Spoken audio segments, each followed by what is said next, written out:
Welcome to the McCall College Community Education. I'm Dr. Brian Williams, and we're pleased to have you here tonight. We're especially pleased to have my wife here, and that's Nettie K. And Nettie K is a bit of a YouTube sensation, and we're thrilled that she's here tonight. And she's going to be offering us something that's wonderful, and that's how to begin a portrait. And so we look forward to the portrait, and we particularly look forward to the subject, because tonight the subject will be our 6-year-old grandson, Oakley. Hi everybody, and welcome again. Real excited. I've got this wonderful photo. I know Brian's got it on the on our screen. This is a photo that I took of Oakley when we were playing in the backyard before he got a big haircut. So he now has really short hair, but I love this picture, so I'm going to paint this one. Maybe I'll paint him with short hair next time, who knows. But that's a grandmother's prerogative. We can just do that. I like it because there's a couple of things going on in the photo. When you're doing a portrait, everybody, you know all those silly school photos that we just think, oh, well, I'll just use that one. You know, the old pictures where they put the blue screen in the background. And then, you know, we're looking right at you, toothy grin. Well, that's not what you want to paint, all right? I like this one because, number one, I caught it without him posing. He was actually tossing a little basket around that was hanging from a rope in the evening sun. And so the sun was starting to set, and you can see how beautiful the eyes are, and the sun is kind of shining through the eyes. And then it casts this very distinct shadow along this side of his face. So that's key. That's, I think, what we would call Rembrandt style lighting, where you have very, very light on one side and dark on the other. Now, a lot of photographers try to, you know, just even that out, and you have nothing but just a straight, flat looking image. The main thing is don't use a flash, all right? If you use a flash, it's going to wipe the whole thing out, and you're not going to have any information to work from. I actually did a portrait of one of the Nobel laureate scientists, Thomas Morgan, for the California Institute of Technology. And it was from a black and white photo, and his face was completely half in shadow to where you couldn't even see one eye. And so it was all in black and white as well. One of the best paintings I've ever painted. And part of that is because it had such distinct shadows. And that's what you want to look for. So, just saying, I better get on to paint, lady. Okay. Anyway, I have a little stretched canvas here. And what I think I'd like to do, I'm going to see if I can do this. I'm going to put this photo for myself over here, but I think Brian's got some other another option so that you can watch.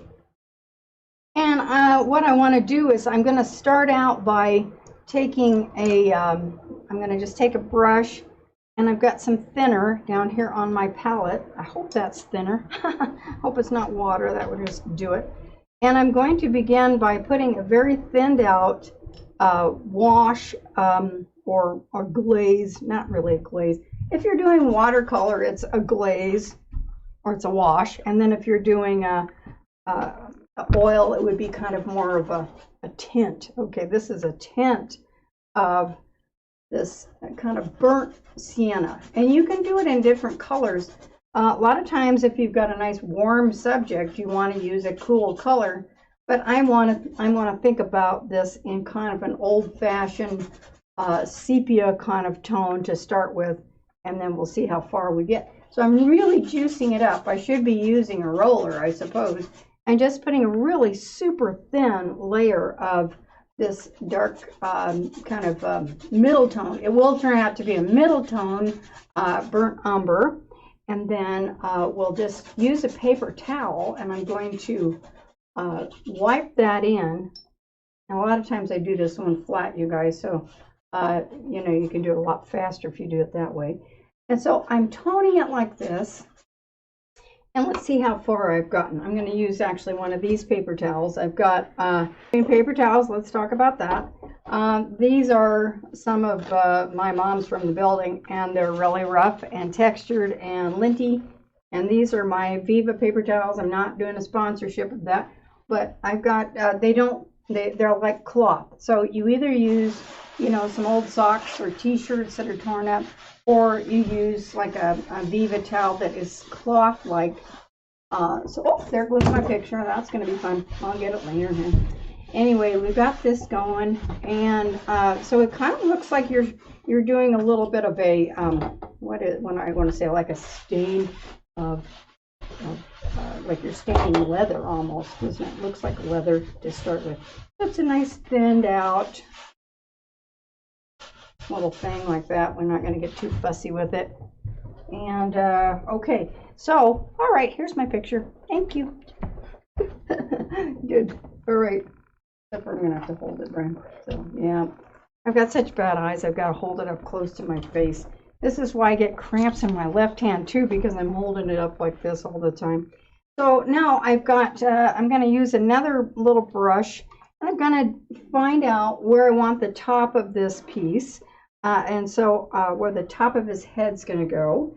And so we'll put the top of his head, the back of his head kind of right like that. And then I will decide where, if I think about his kind of his skull area, where his skull is, it'll be kind of a circular thing, and then I'm going to come down to where the midline of his face is. Now he's got he's not looking straight at the camera, and he's not looking side to side. So what I've got is kind of a little bit of a 3/4, and I'm just going to make some adjustments here and there. I'm just fiddling around and trying to figure out where this all goes. Okay, and one of the things I want to mention to you when you're doing kids, now you'll do a kid, and I'll tell you, this happened to me for years. I couldn't figure it out. I thought, why in the world does this kid look older than he's supposed to? Now I'm gonna, before I keep going on, I want to look at it and say, what is the angle of the eyes? And I'm gonna just kind of come across like this to start with. Get the angle of the eyes and the angle of the nose and the angle of the mouth. Well, one of the things that happens when you're painting children or drawing children is you'll make the distance between the nose and the mouth too long. So if it looks old, shorten it up. You know, if the child looks old, you want to shorten that up. And also we think about where the eyes are in comparison to the rest of the face. I want to think about it being halfway. And so I'm going to put my finger here, measure that like that. That's halfway, I hope, and then halfway. So yeah, and then his hair kind of poofs up a little bit on the top. But the eyes are not up here. Okay, we tend to put the eyes, because we think of them as more important, we'll put them up higher than they really are. And so we need to remember that if I have this, I want to think about halfway. The halfway mark is right about in here. And I don't want to put them up here. I want to make sure that I don't do that. Okay, so now I'm going to put a couple of marks in again. We'll figure out where things are, and I want to put in maybe just an indication of where that nose is going to go. The center of the nose is going to come down like this, and then here's part of the nostril. These are just kind of where the nostrils are going to go. And then I'll just put this. I sure hope this comes out to, you know, a little bit close to what he looks like, because I'm sitting off to the side, and so you get this distortion thing. One of the coolest things, now when you're doing it, is make sure you sit right directly in front of it like this so that you don't distort things. But you can also put a mirror about 8 feet behind you, and you can see, turn around and see it backwards and get kind of a better perspective on where things are. So I'm starting a little bit with where the nose is, the angle of the nose, and then how it kind of curves down like this. So the distance between the bottom of the nose and the lip line, the parting line of the lip, is very, very, very short. And then I work my way out. Often I will work my way out from the actual from the nose. I'll work my way out and kind of get where things are like this. So I'll put little marks in, and I know, hey, it doesn't look like him yet. That's always so funny when somebody says that. This is also another area that I watch out for, is the ball of the nose, and then you come up and you find the next hint, which is going to be the shadow underneath the eye, and then the eyes kind of fit in here like this. Isn't this wild? It's just crazy, I know. Here's a little bit of his eye, and you don't see the whole eyeball on this one, especially because he's got sun in his face. And so then I come up like this and say, okay, where's that? And then I'm going to try to kind of get this in even spot, find where his eye is, and then I'll double check it. But meanwhile, that's kind of where I'm going to start. That looks really weird, I know. And then I'll find where the shadow line is, and we're going to kind of cut in here, and I'm really paying attention as to how much space is happening in the shadow. And we're, you know, not putting in the hairs and all the little things, you guys. I'm just kind of getting an idea to start with, just to begin. And then I'll kind of get an idea of where that hair is going to end up. And then a little bit of where the neck is. Now, I know that looks really weird. I know that. So here's how we go from this. Kind of have this idea of where stuff is. Now I'm going to get a clean one. A clean paper towel, and I'm going to use a little bit of odorless thinner on my towel. I've got it in a little jar. I'm going to dip that in, and hopefully this won't dry super fast. Very warm tonight. So now I'm going to, because this is kind of a middle tone on the canvas, I'm now going to, number one, I'm going to take my glasses off. I'm going to come in here and begin taking this paper towel with some thinner on it, and I'm going to begin removing some of this. You can see how that is. This is just at the cheek right there. I'm removing a little bit of that thin paint down to the canvas. Okay, and then we'll come down like this, and I can always put it back in if it's not quite right. And then I'll come up the nose a little bit. And this is where I can really make some corrections. If I don't like it, I can wipe the whole thing off, and it's not any big deal. Nothing's lost there. And I'll use various different tools depending on my mood. But I might use a little, if I want to get detailed, I can use little Q-tips if I want. I can, you know, that looks really weird. So I'm going to wipe that out and just kind of get the basic big shapes to start with. And I'll kind of come down here where the mouth is. Hope this isn't too confusing, but this is just one of the ways that I will begin.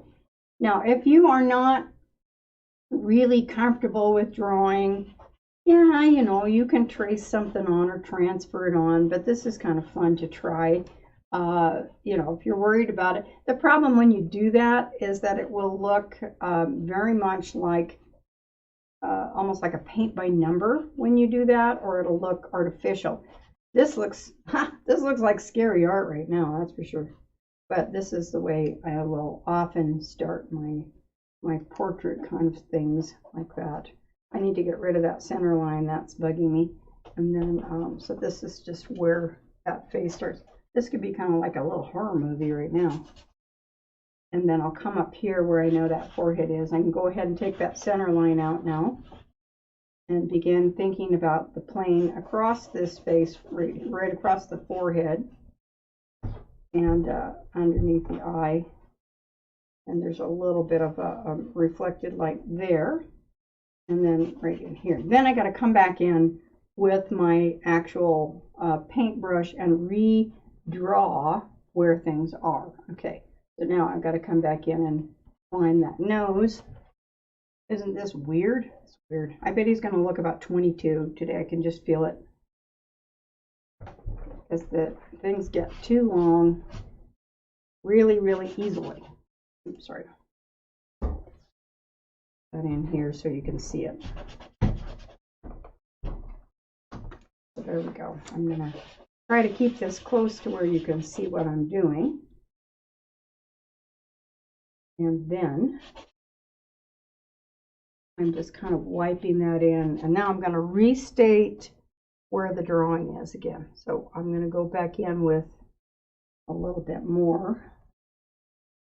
Find that. I'll try to keep that into where you can see what I'm doing.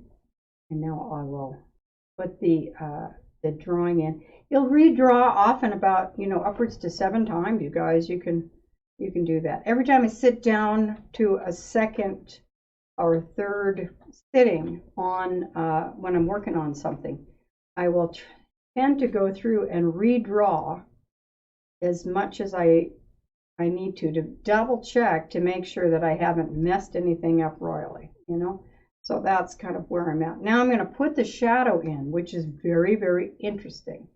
And here's a shadow. It's going to begin to bring out the shape. You see how that shadow just instantly pushes back a little bit and pops what I have left behind forward. And so now I'm going to come back up here, and I'm going to say, okay, how much distance is it between this shadow and where this shadow begins? And then I'll be able to definitely, hopefully, place where the eye goes. So now I'm looking for the shadows, and I see this goes up like this, and I've got a shadow under here, and we'll find how far off I am on this little eye right here.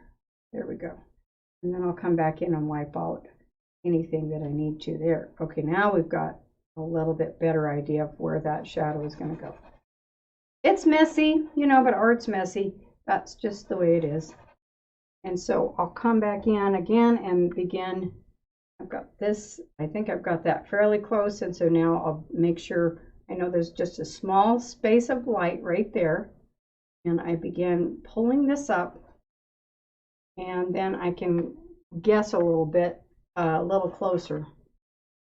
This is the joy of oil painting. You can mess around and wipe it off, and mess around and wipe it off. With acrylic, you have to paint over it, okay, which is okay. You can paint over it if you want.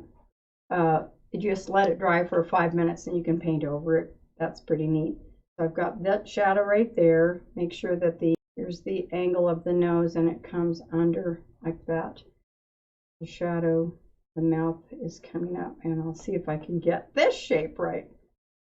I love the challenge of portraits, even if I get it wrong sometimes. Okay. It's just being able to figure out how to get something to look just like it is. Not exactly photorealistic. Who needs that? Nobody. Just a quick comment. Yes. We've got an interesting conversation happening. Oh, awesome. On the chat line. Good. And Beverly Cassidy, Fine Art, is wanting to say hello. Hello. And she says she loves watching you paint. That's and wonderful. Then I'm not sure I can say this right, but Lilwert also is also talking on the chat line. So we've got some great folks that are talking to each other and talking to you. Thanks for joining us. That's just so great. This is kind of a new thing for us to have conversations going on at the same time. Okay, now can you sort of see how that face is beginning to emerge? He looks about 15. Okay, I got it. But part of that's because some of the features, like the chin, hasn't been put in. And so it takes a while to get all these things, hopefully. And you can measure really, really carefully and get it just right. So, you take your time. I am doing something a little bit bizarre and different today. But anyway, I'm so glad. So where's everybody, excuse me, where's everybody from? Put something down there if you're from, wherever you're from. Here I'm shortening up the chin. Beverly's coming in from Palm Bay, Florida. Excellent. That's wonderful. That's great. There we go. Okay, now I've got this lower lip kind of developing, and I've got a very strong shadow under here. It might even look so weird that I might have to rethink that and say, okay, do I need that darker shadow? Probably not. Okay, and then at this stage, I'll come back in with the little paper towel again, and I'll dip it back in again. I can use, okay, now I'm gonna double check my things. I'm gonna come back in, take out, oops, stick a little more, and then I'll double check this part, get that a little closer to the nose, and there, that's starting to really come together. I love that. Okay, and we'll come in like that, and the more I do this, the lighter, hopefully the lighter this gets, as far as my paper towel, as long as I keep it nice and clean. And then, okay, now that face is becoming much more classic. Ooh, that's so beautiful. Once you get this tonal thing down, really, the reason I do this kind of thing first, all right, is because do all the color and the shape, the tone, the color, and the drawing at the same time, it's super hard to get it all done because you've got so many balls in the air. It's like you're leading a full orchestra, and this is kind of like getting part of it done, one thing at a time. So all you're worried about is what? The shape and the tone. You're not worried about the color. You don't, as soon as you have to get into the color, it gets a little bit confusing. Okay. So you want to make sure you get one of the tone, the tonal values, and the shape down before you hit that color. We've got some answers to your question coming in.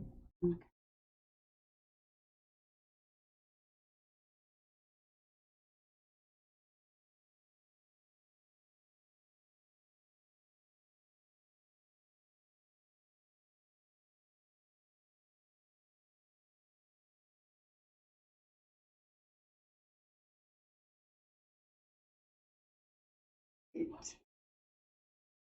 That's right. Okay, now I'm feeling like I can take a breath. When you start out, it's pretty darn scary. It's like, okay, we're live now, and I can't just go, oh, whoops, I messed up. Yeah, you can. You can say that if you want. But it is kind of one of those, you get to a point where you can almost see it. Can everybody almost see it? I hope so. I hope so. Now I'll come back in. I can come back in with a wider brush at this stage. And I want to, now I think I figured out where this, oop, that's a little dark, where this, the neck is going to come in, and there. Can you tell this is one of my favorite things to do? I absolutely love the opportunity to do a portrait. I don't get a lot of opportunities to do them. I do a lot of pets, I'll just say that. And I love doing the pets too, but it's a rare thing when I get an opportunity to just paint something, well, especially my own grandson, that's wonderful. I've got a new baby granddaughter too that I will be painting shortly. She's 10 months old and she's just as cute as she can be. And I never thought I would be one of those ladies. It's like, oh, take a look at my pictures, So I paint them and say, oh, take a look at my paintings. That's fun. I hope you guys have something that you would like to paint at some point. And the things that we love, we tend to do a better job of, all right, I think. I have all of my kids painted, each one of them, all boys, and now I've got a little girl granddaughter named Piper. She's so cute. She's crawling around. Busy. She's part Italian, and so is he. Can you tell? He's a blonde Italian.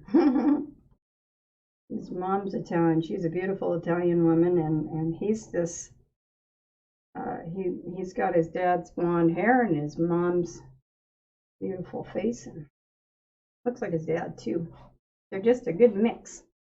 Okay, that's got a beautiful glow going on. I'm super happy with that. We'll go back in now and find. You see how I'm not worried? I'm just not worried about about the color. It's so nice not to have to worry about it. Better get some sort of an eyeball in, or it's going to look a little bit weird. Like that. We'll just kind of get this down. The other thing that you got to be careful of when you're doing kids is, you know, if you're, you've got to watch out for too much dark lines sometimes. We get so carried away. If you make a big dark lines and eyelashes and lines everywhere, then they will look older. So when you're doing older people, well, that's a lot of fun, but you've got to kind of keep it nice and soft. And I tend to fight with that a little bit. I'll tell you that right now. Now, what I'm looking for right here is the parting line between those two lips. Okay. That's the most important part. I think it's probably the most important part of your face. Okay. Which is why when we're wearing masks, which I know we have to go back to that, and it's really important that you do, but how we identify each other is not by our eyes. It's by our lips, okay? We look at each other, we really, I think the most identifying mark is the parting line between the upper lip and the lower lip. That's where our expression is. And it can change. But this is the line. Look really carefully at your photos. It's not a straight line, okay? It's not anywhere near a straight line, especially if they're just barely smiling. So I'm coming down like this, and I'm going, okay, it's the line right here. It comes up a little bit and down a little bit and up a little bit, and then it kind of comes out like that. And then you get the expression right there, and that dark shadow again right there. And so, yeah, that's the key thing. Really observe that with everything you've got, and say, what is that really looking like? Same thing for the inside of the ear. Well, we don't identify each other by our ears, except for maybe my grandfather. He had really big ears, and I could kind of do a caricature of him with just his ears sometimes. But for the most part, we don't want to overemphasize it, but go look inside somebody's ear and say, well, what am I really looking at? And try not to just make it up as you go. Really look at it and say, wow, what does it look like? Got a comment coming in. Yes.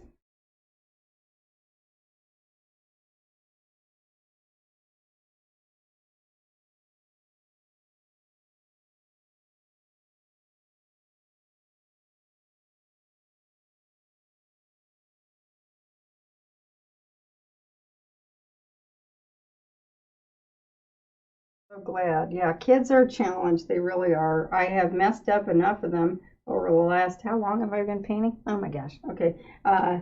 Yeah, 20, 30 years, 30 years. And I love painting kids now, but wow, I sure messed up enough of them. I think it's just learning that they really are kind of well, they have these big eyes, and the eyes are the same size, you guys, as our eyes. Okay, the eyeballs themselves are the same size as adults, but they look bigger because their faces are smaller. And each little thing, this area between here and here is shorter than an older person, and this area is shorter between here and here, and this area is shorter between here and here. So, you know, sometimes the foreheads will look much larger. My little granddaughter has my forehead, poor thing. Anyway, and so the forehead might be larger, but the eyes will be the same size as an adult's, but everything else is smaller. Okay, just say it. That's kind of wild, but that's the way it goes. All right, now I think I've got to the point where I'm kind of happy with the placement of everything, and what I'm going to do now is going to be one of those fun little things where I'm going to, whoops, mix up a few skin tones. Now, when you're doing, you know, most kids, well, we've got a Caucasian child here, and but most skin tones is there's a combination of red, some kind of yellow, and white. Okay, that's basically the basic warm tones. You want to make sure that you have some cool tones on top of that. So let's take a look. I don't have all my paints. I accidentally left my bucket at home thinking it was here. Isn't that fun? So I've got a few. And so we'll find out how good I am at mixing colors. Woohoo! Okay, so I want to start out with mixing up. Let's see what happens if I do like a cadmium yellow. No, then I put a red down. Okay, cadmium red. And that's a really dark red. And what if I do, I'm going to add a little bit of white to it. And it's just a little bit of rose color. And then I'm going to add some yellow to it. And this is just a cadmium yellow light. And that gives me a nice rosy color that I might use on the upper lip, that kind of a thing. And then I'm going to give myself several values of that by adding white to it. So here I go. Can you see that? Yes, you can. I've got a little bit of white there, and then I've got a big blob of white on the side. So then I'm going to add more white to it there. And you see how I've got three different values already. And then if I keep going, I have this wonderful rosy skin color. And usually I'll use a cadmium red light. Mark this down, girls. A cadmium red light with raw sienna on a good day. Cadmium red light with raw sienna and white. That's a basic Caucasian skin tone, kind of like where my rosy cheek is. I hope I didn't put paint on my face. Oh well, that's what it looks like. Okay, now I'm going to wipe off my brush.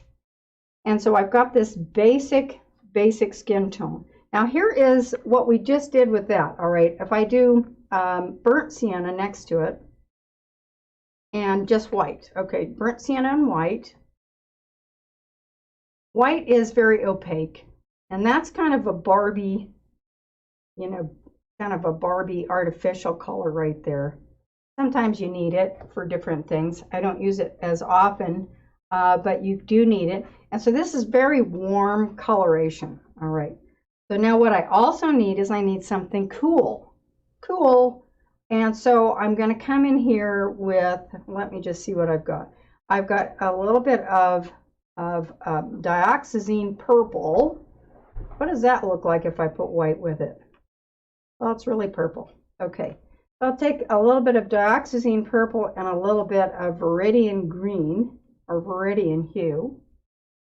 And then I'm going to add a little bit of white to that and see what that looks like. That's seriously purple. Now I'll go back in and add, I'm going to go back in, so I'm just trying to adjust this.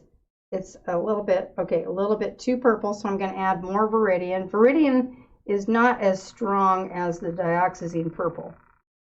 And so here I have this kind of a grayish, lavender kind of gray color.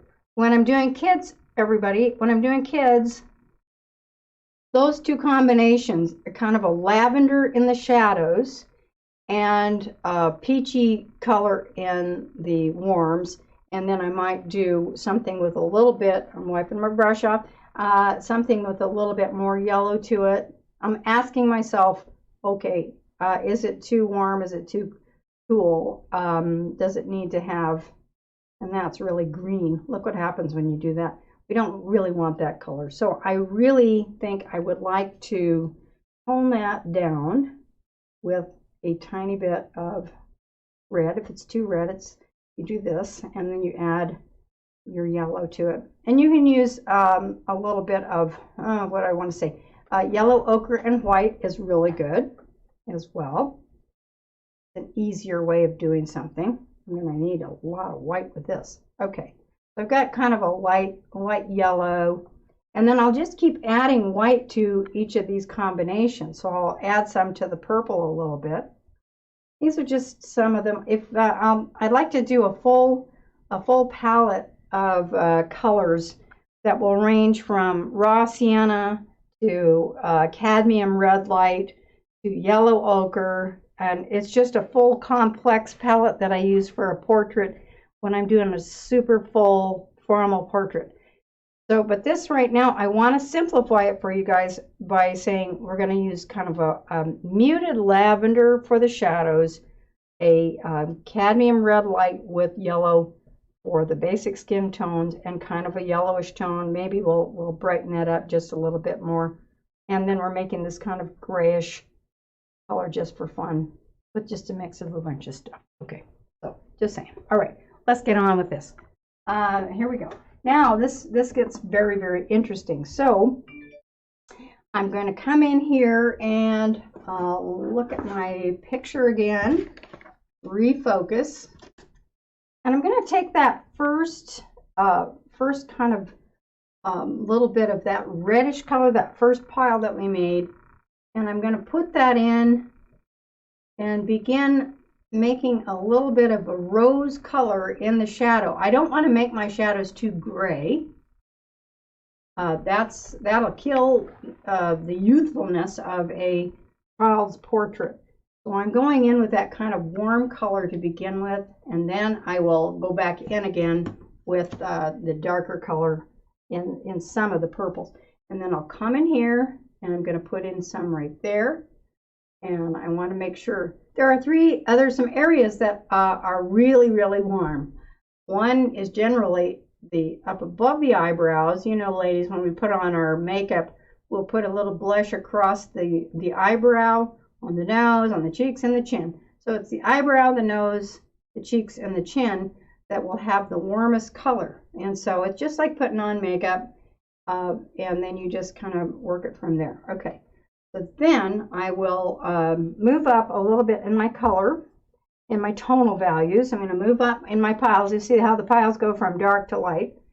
And we'll take some of that a little bit lighter. And I'll take the lighter color down into this area here because I'm seeing a reflected light there. And we'll put this in. I'm working my way up from kind of this dark to light combination, and I want to split that nose a little bit because the light's coming from the left. I usually have the light coming from the right.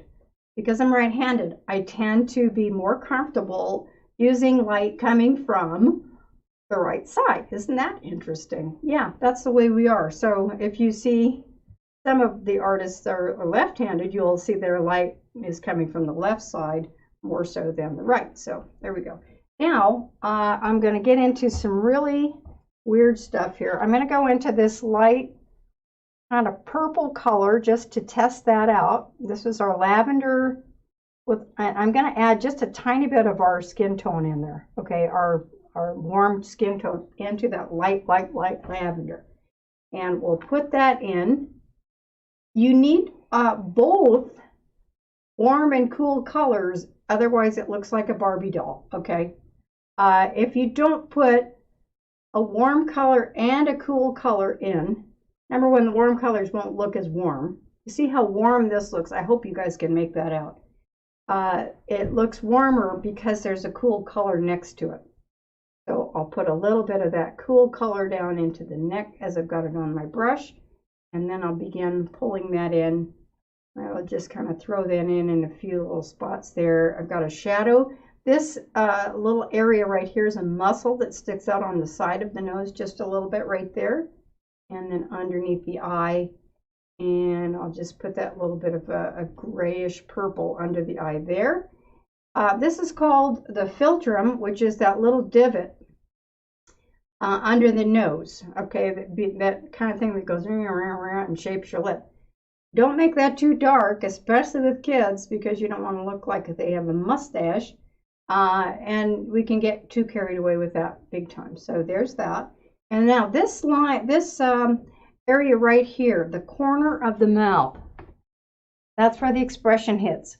And so there's a muscle right here. And I think about that, let's see, almost like a was it greater than, less than kind of sign. And I'm going to put that in like that. And I create this muscle that comes out like that. Okay. It's kind of like a little arrow. Does that make sense? I hope so. And then I'll find that over here probably in a light tone. Anybody have any questions at this stage? Kind of wild, isn't it? It's really, really wild. I'm shaping it out by doing this. And then I'm going to get lighter and lighter if I possibly can. See, and rosier. Okay. So now I also want to add a lot more light. I'm going to go into a kind of a rose color. This one is quinacridone rose with white, and I will add that to some of our other colors and see if I can kind of rosy it up, maybe just a little bit more orangish color. Most people will have a dominant color, okay, a dominant, like for instance, my skin tone as a redhead is in the peach realm, okay, peach, peach, peach. I'm not really pink. I don't have a lot of pink. My husband would be in the rose color. He would have more rose than, he doesn't have peachy colored skin. He has and the opposite color to that. Okay, so with Oakley, he's got a little bit of that Italian rose color plus a little bit of peach, but then you'll have the gray undertones or violet undertones. So I'm going to say it one more time. You have peach tones, and so if I were painting myself, I would paint myself with gray contrast to the peach. I know it sounds terrible, but it is what we use. For my husband, he has a rose skin, and so I would, which is kind of more in the reddish family, and I would go more greens underneath his skin tone. Okay, so that's a complex order, isn't it? Okay, so let's see. We got this, and I'm going to come up here and begin to lighten that up and bring that in like this. And lighten it up, and then from here it should really, it's starting to really go fast. I know, it's just crazy. I hope we can get this lightened up. If we can't, then we'll just take a rag and wipe it off, you know, and pull that light back out again. That's an easy way to do it. Gotta wash your brush out and rub it off every once in a while too. Okay, so the next thing I want to do is I'm going to grab some white, and I'm going to put that white onto the forehead. I'm going to find where that light is, like this. There we go. And then I will use that. I don't generally use a lot of just straight white, I don't. But I'm using that because I know you need to see that contrast. So I'm going to put that in, and then I will put some of the paint from the palette onto the painting as we go. The kid's skin, a lot of the time on a Caucasian child, it's much lighter than you think, okay? Much, much lighter than you think. You just really look at it, hold up, you know, paint next to the photo and say, how light is that? Oh my goodness. Yeah, it's super light. So you gotta, if you don't come up as light as you need to, they'll change ethnicities on you. You know, that's what will happen. All of a sudden you'll have somebody coming out from, you know, different lineage, and usually you don't get it light enough. Okay. And it's much, you know, for me, it's kind of a challenge to get things light enough. So anyways, I'm going to grab a little bit of that pink and orange, and we're going to just come in and really heat that nose up. Even though I don't really see that in the photo, I'm going to make that nice and warm because I like it. I want it nice and warm. And then I will come in and make another little warm thing. I don't want to over mix either, so I'm driving myself just a little bit crazy. And then I'll bring in right in here, a little bit of a dark here. And then I want to pull in again that light, almost gray, light right here on the cheek, wherever that light hits. I'm looking for it now. And let's keep going. Woo. And we're going to come up under here, and where that light hits on that filter right there, just like that. And then I'm going to make this a little bit lighter there. And then there's this little thing that happens right as the that filter kind of goes around. The lip doesn't hit right on the filter. There's a light muscle that kind of comes up above up there, and so I make sure that I get that on like that. Okay, a little bit more light, a little more light right there, a little more light here. So it's still relatively monochromatic, you know what I mean? It's not, there's not a lot of color in it right at this point. I'm still messing around really with the tonal values and secretly creeping up on the color, because there's not a lot of color. There's not a lot of color. It's interesting how there's not that much color. like that. And then I'll come back in with a nice warm, a little bit of that yellow into my gray down here, and lighten that up here. Give him a little shirt. Not sure about that white shirt. And then we'll come back in here like this. All right, I'm going to warm that, let's see, warm that up a little bit. Where am I going here? There we go. Like that. Now, one of the things that you guys got to pay attention to, the upper lip, most of the time the upper lip will be darker than the lower lip. Okay, let's see, I want to get a smaller brush. This is a really big fat brush. I don't want to start painting with too many, really super fat brushes either when I'm doing something like this. I want to, I want to start with a larger brush and then work down to a smaller brush. What am I saying? Must be too hot in here. And I'm going to put in my dark lip like that on the top and kind of get that nice shape. A little bit Angelina Jolie right now. And I'll put in a little dark area right there. Now I'm going to come up really fairly light on the bottom lip. Okay, little bottom lip right here where the light hits. Like that. So the bottom lip is generally, just make an observation, is generally lighter than the top lip, because the top lip's coming in and is kind of casting a shadow on itself. Okay. Sorry, Oakley, I'm making you look like a beautiful girl here. I need to probably, well, I'll make some adjustments. There we go. I'm going to thin that out a little bit like this, and then you kind of work it around like that. Okay, so it's taking nice shape. And then we'll come back in with a little bit of our dark area here. I'm going to shape it out and put in here. Any questions, Dr. Williams? We got any questions coming in at all?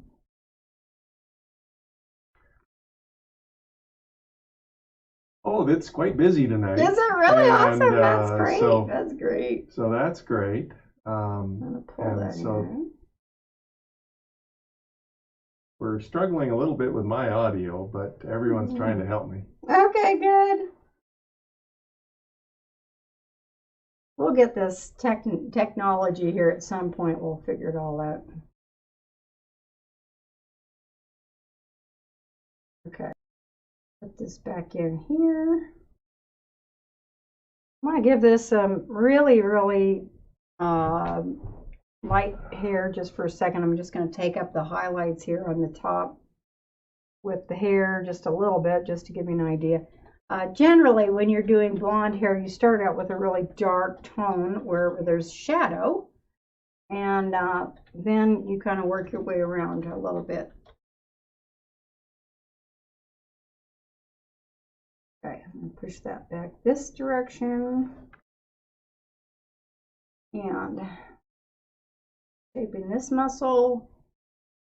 It can get a little bit picky, you guys, and I realize if you're really into it, if you're really into portraits, then it's so fascinating. If you're not, it's like, oh my gosh, what is she doing? I'm throwing in a little tiny bit of lighter value with the eye. Okay, let's get kind of fun here. So I've got just a little white of the eye, which I generally don't use bright white. Okay, it's toned down a little bit. It's a skin tone rather than white. You don't want it bugging out too much, so there I'm going to put a little bit there. And then I want to give the nose a little bit of help. I'm going to go back and forth a little bit this way and pull in a little bit of muscle like that, and up into the eye here. Got to think about this and concentrate. And I'm going to grab a little dark purple and Viridian, simply because I forgot my black. So I'm going to now put in indication of a pupil, right like this, brings it to life, right like this, and hopefully I don't have them cross-eyed like, well, a lot of babies and little kids look cross-eyed anyway. And then I'm going to take some, I'm just wiping off my brush a little bit, and I'm going to take some Viridian and white. I got a bunch of junk on my brush here. Viridian, white.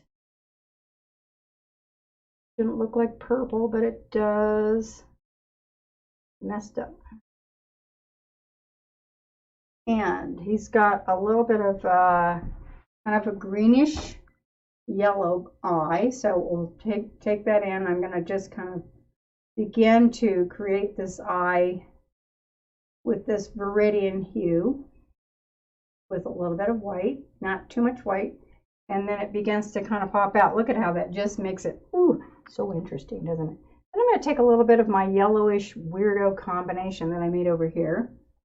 This would probably be closer to yellow ochre and white, and I'm putting a tiny fleck of that yellow color over here on this side because he has kind of hazel eyes. So it's a bit kind of a bluish green with a little bit of yellow in that wonderful light that's coming through. What am I doing? All right, I'm going to tell you. The light is coming from my left side. It shoots through the eyeball and comes out over here just like a grape. Okay. And so then on top of that, then I will come in with a lighter. I want to see if this one's a little bit better here. I hope my new brushes come fairly soon. I've worn all my brushes right out. I hope you take better care of your brushes than I do. Now, okay, so if you're looking right here, we've got this wonderful glow beginning. And now on where the light hits is right where it shoots through, and it shoots through over here. And now I'm going to come in right between the pupil and where the color hits, and I'm going to put just a small speck of light right about in here. Generally, I'll go up about 10 o'clock, and then I'll bring it down and just throw in just a little bit extra of that light on there, and that just makes those eyeballs really glow. Isn't that something? Whoa, man, that's so pretty. I just love it. That's my favorite part. Can you tell? Yeah. Okay. Now I'm back up. I got this light color on my brush, and I think I'm going to just kind of begin to shape that eyelid up above like that, and a little bit more of that eyelid right there. I'm realizing I got to push that eyebrow up just a little bit more. It's like shaping it with Play-Doh. You're just sculpting away and creating this kind of thing. So now I'm going to come in with I want a little more of that peachy color. I'm not real happy with my red right now, but I want to make it a little bit stronger. Question coming in. Yes. There, and I hope my audio is better this time.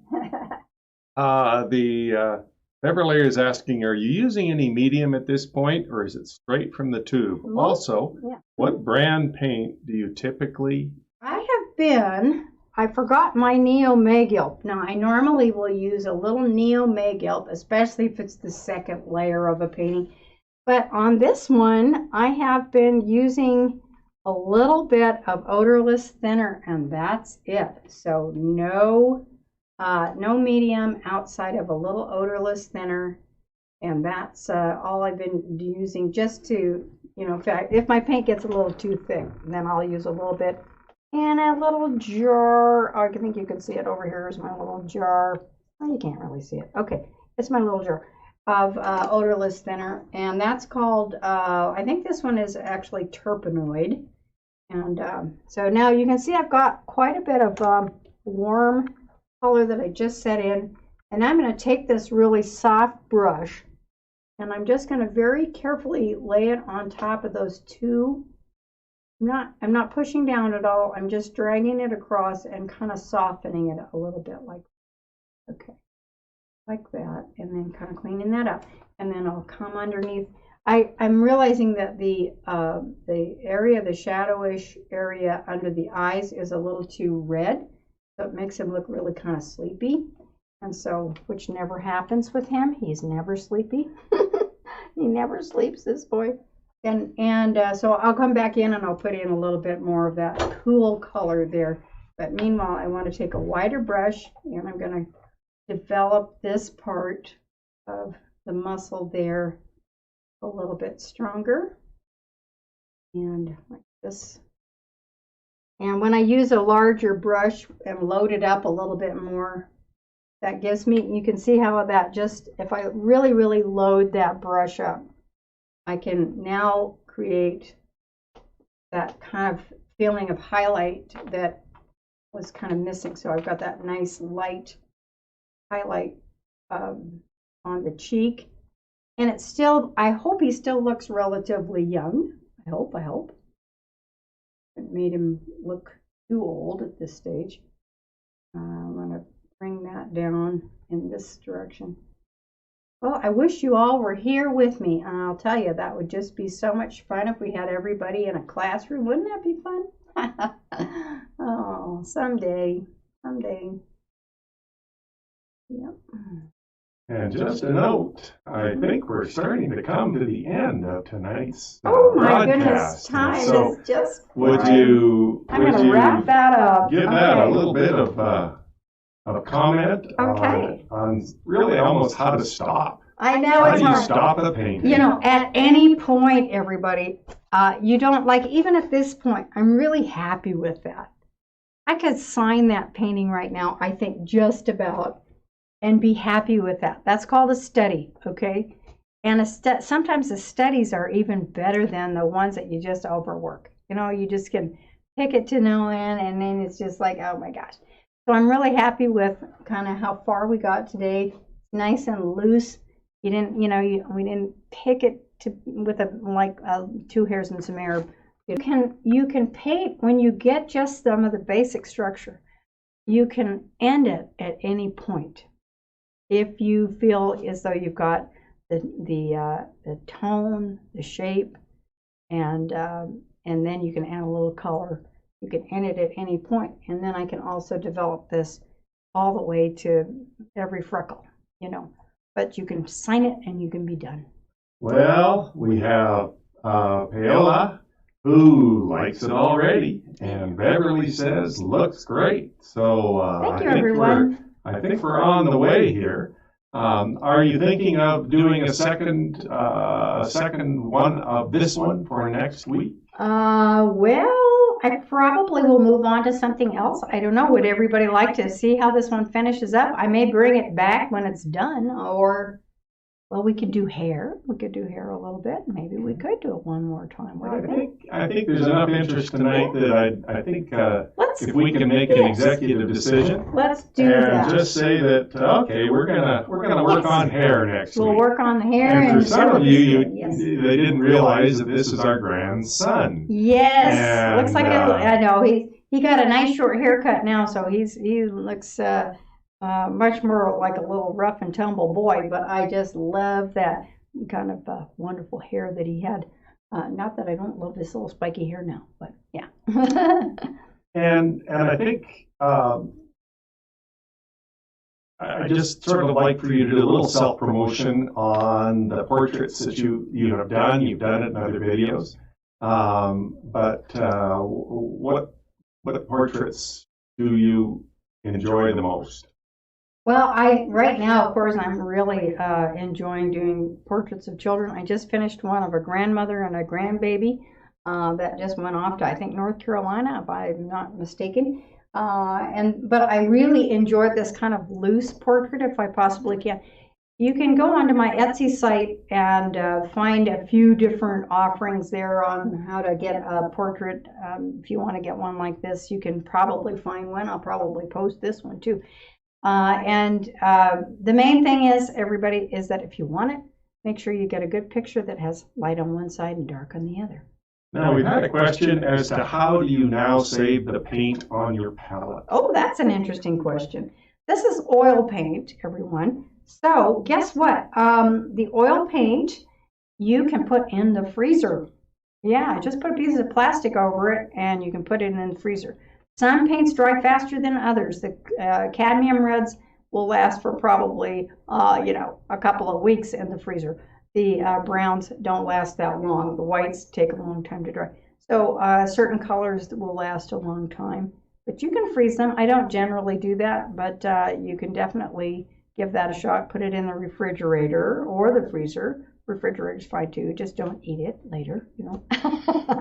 That's one way that you can do it. If it's acrylic, it's just, you just gotta let it go because it's gonna dry. You know, it's just gonna dry out. So as far as I know, yeah. Okay, and let's get a place to go as to looking at your other portraits. So where would you like people to go to see other portraits that you've painted? Okay, I do have a website, do I not? Yes, I do. Yes, I do. And okay, tell me what my website is, Dr. Williams. NettieK.com. NettieK.com, and I think it's NETTIE letter K.com. That's what it is, letter K. So yeah, there's all kinds of different portraits on there, and you know, you can just enjoy that. So so the Etsy site is NettieKStudio.etsy.com, and what the website. Can they get there? And you can find all kinds of dog portraits, people portraits, paintings, all kinds of stuff available. And that's where they can, actually purchase what on the Etsy site? You can purchase a commission, you can purchase a painting, and you know, you can order anything that you like, actually, pretty much. Yeah. And now your educational videos are where? Are on YouTube at NettieKStudio. So www.youtube.com/NettieK, NETTIE. Oh my gosh, is it just K? Yes, the letter K, Studio. Yes. Okay. All right. And there were some issues with this video, and so what we'll be doing now is I'll be taking them and editing them, and those videos will be on the McCall College site. Yes. So we will then place each of these videos on the McCall College site. So there's a little confusion there. We're live now on your site because you've got 6,000 subscribers. Oh, I didn't know. Or something like yes, that. Yes, I do. You? I do. I have 6,000 subscribers. Yeah. And so, but we're first positioning these videos on the McCall College site. And then eventually NettieK will be going through and placing them on our own site a little bit later. Right. And so that's all the places that you can find them. Okay. Good. I hope you guys join me next week, everyone, that you're with me. And it's just tell your friends, and don't forget to share with everybody and say, hey, come on back next Thursday at 7 o'clock, and we're going to try to get this one finished up. And I'll teach you a few more little tricks on how to do real blonde hair. This is part of the reason why I picked this photo, because I like the process of doing the hair, and it's just a lot of fun. Yeah. Excellent. Good. And thank you, NettieK. Thank you, guys. Well, thank you for joining us here on the McCall College Community Education Thursday nights on YouTube. And we want to thank NettieK for offering us her grandson, Oakley, and the opportunity of seeing how a portrait comes alive.